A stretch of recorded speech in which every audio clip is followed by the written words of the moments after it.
warahmatullahi wabarakatuh teman-teman. Ketemu lagi di Bengkel Boba Servis. Bengkel tempatnya teknisi-teknisi pemula kumpul. Kayak teman-teman, ini blender ngegiung kata yang punya, tapi nggak bisa muter. Jadi halus lah, lumayan bisa buat nambahin video aja. Kali aja banyak iklannya. Amin. Kayak teman-teman, kita tes dulu. Kata orangnya ngegiung tapi nggak muter. Nih.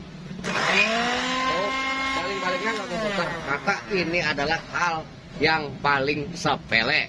Bisa dikatakan, kita buka dulu.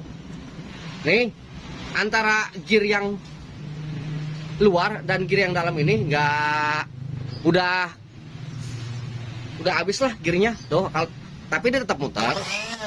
Akan tetapi gearnya yang udah habis. Jika kayak gini halus, halus. Lumayan buat ngopi. Kita siapkan aja 2 obeng. Kita pegang dulu, maaf bukan nggak sopan, tapi ini cara megangnya.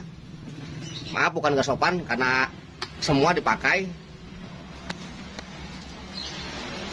Ntar saya singkirkan dulu. Maaf, lagi-lagi maaf. Nih, ini tinggal kita sentak aja untuk membukanya. Seperti ini nih, kita langsung ketok, pak, seperti itu. Tuh, halus. Jadi tinggal tinggal kita beliin aja, tinggal kita belikan, ganti dan dapat duit. Dah, gitu aja, nggak usah lama-lama. Kurang lebihnya saya mohon maaf dan semoga bermanfaat. Wabillahi taufiq wal hidayah. Wassalamualaikum warahmatullahi wabarakatuh. Duit.